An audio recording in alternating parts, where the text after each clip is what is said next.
Graça e paz, meus irmãos. Hoje estamos relembrando aí os dias da crucificação de Jesus, da morte e da ressurreição do Senhor Jesus. Hoje, na sexta-feira, seria o dia em que ele foi crucificado e é comemorado como o dia chamado Semana Sexta-feira Santa, né? Porque através do sacrifício de Jesus, nós fomos resgatados do pecado, do poder das trevas. E hoje nós estamos vivendo, que não seja para nós hoje um dia como um dia de comemorações, de comes e bebes, de dizer, hoje é um dia, é um feriado, é uma data específica. Não, nós precisamos parar como servos de Deus que somos e lembrar os motivos verdadeiros, os motivos reais desse dia especial. Esse dia foi o dia em que Jesus ele foi crucificado, foi morto e sepultado. E aí nos diz a palavra de Deus em Marcos capítulo 14, tudo começou com Judas Iscariotes. Judas Iscariotes, um dos 12, foi ter com os principais dos sacerdotes para lhe entregar. Então ele estava combinando já entregar e trair a Jesus.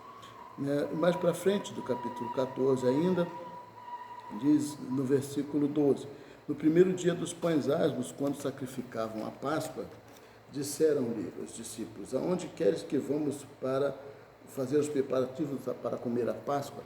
Então Jesus, na verdade, nesse momento aí, logo depois que Judas foi lá aos sacerdotes para combinar o que ele iria fazer, né? Então Jesus já havia convocado os discípulos, os apóstolos, para participar da Páscoa.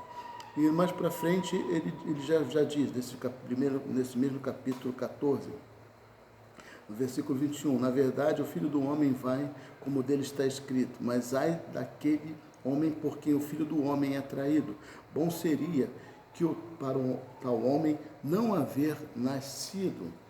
Jesus estava já profetizando, né, da forma que ele iria ser traído, né, e já dizendo, se lastimando até, né, dizendo era melhor para esse homem não ter nascido do que estar fazendo o que ele está fazendo.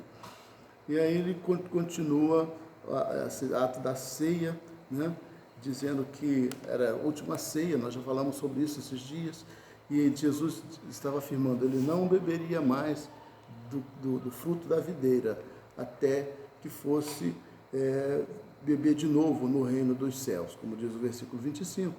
E aí, daí para diante, ele fala aos discípulos, dizendo, versículo 27, disse-lhe Jesus, todos vós esta noite vos escandalizareis em mim, porque escrito está, ferirei o pastor e as ovelhas se dispersarão. Então Jesus estava ali profetizando também que ele seria aprisionado e que os discípulos iriam se dispersar, iriam fugir.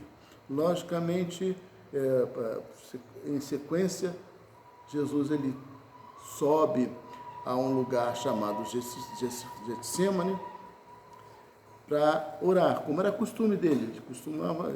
Ele, apesar de ser filho de Deus, né, ser Jesus, o Filho de Deus, está em comunhão com o Pai efetivamente.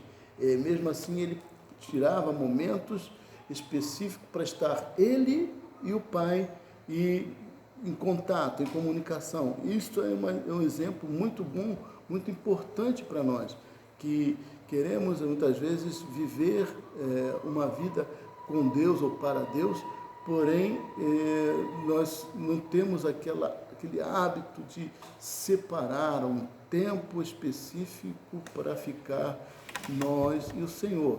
É importante isso, é indispensável para a vida do crente, ter esse momento de comunhão pessoal, íntima, né, de buscar estar em contato com o Pai, abrir seu coração, deixar Deus também ver o seu coração, sarar as nossas feridas. E assim Jesus estava ali no Getsemane. E no Getsemane essa dor veio ao coração dele quando ele diz, a minha alma está profundamente triste até a morte. Ele disse aos discípulos, ele confessou isso. E aí ele foi para um local mais distante, né? Prostrou-se sobre a terra e orou. Versículo 36, ele disse: Abba, Pai, todas as coisas te são possíveis, afasta de mim este cálice. Não seja, porém, o que eu quero, mas o que tu queres. Jesus, ele já estava ali se colocando diante do Pai, falando com o Pai, colocando a situação de horror, né? Porque ele era 100% Deus, mas 100% homem também. Ele sentia medo também, sentia dor também, sentia angústia, sentia fome, sentia frio, como nós. Mas ele dizia ali: Senhor, não, Pai, não seja feita a minha vontade, mas a tua vontade. Que belo exemplo ele nos dá. Quando nós estamos para passar por alguma dificuldade, que seja para a glória de Deus, e a gente às vezes refuga, né? Que nós possamos sempre priorizar a vontade de Deus para a nossa vida. Glória a Deus. Depois disso diz que ele é preso.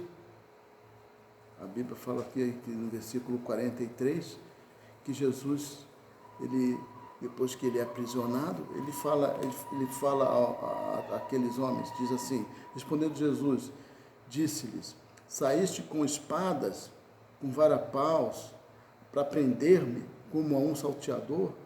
Todos os dias estava convosco, ensinando no templo, e não me prendestes. Mas isto é para que as Escrituras se cumpram. Então, deixando-o, todos fugiram. Então, Jesus já sabia que ele ia ser preso, ele já sabia, e se cumpriu. Ele disse: é para que se cumpram as Escrituras. A profecia que ele já tinha falado, que ele já profetizou aqui, dizendo que o pastor das ovelhas seria ferido e as ovelhas se dispersariam. Se cumpriu, todos fugiram.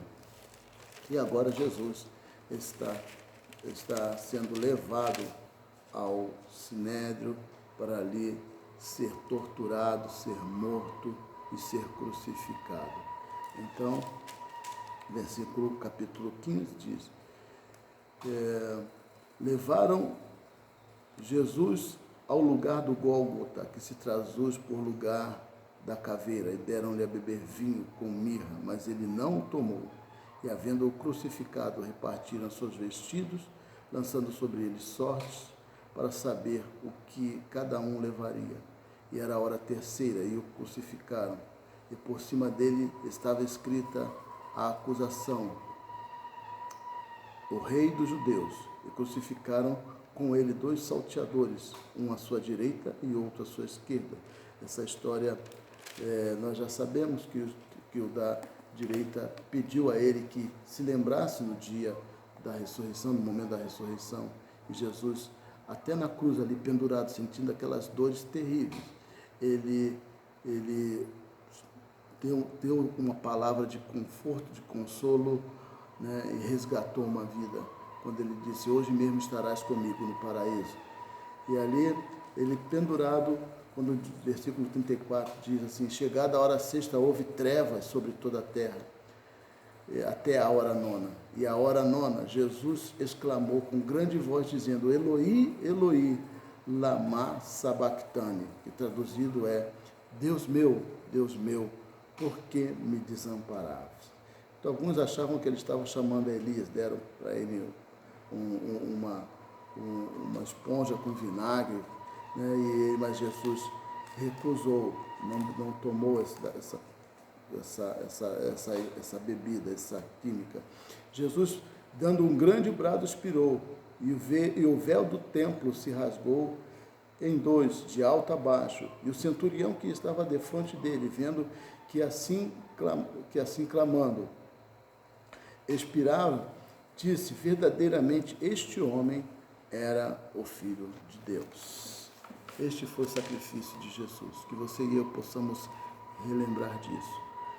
Quero orar com vocês. Pai, neste momento tão especial, nós queremos recordar aqueles sofrimentos que Jesus passou, aquelas situações, ó Deus, de desprezo, de escárnio, de dor física, de dor mental, de dor psicológica, porque todas as coisas que ele fez de bem, naquele momento pareciam ter sido, Senhor, em vão, pareciam ter sido esquecidas e de nada teriam valido.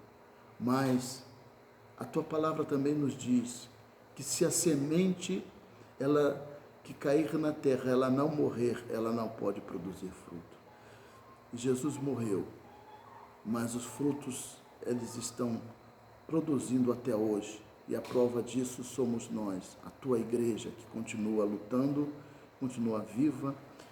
E nós te louvamos por este altruísmo, por este amor incomensurável em se entregar, deixar-se ser abatido, moído pelas nossas transgressões, por amor da nossa alma. Continua conosco, Pai, que esta sexta-feira seja de bênção, seja de vitória, de reflexão, mas também, Senhor, de fortalecimento do nosso coração na fé a este Jesus, que foi morto sim, mas que ao terceiro dia ressuscitou, em nome de Jesus.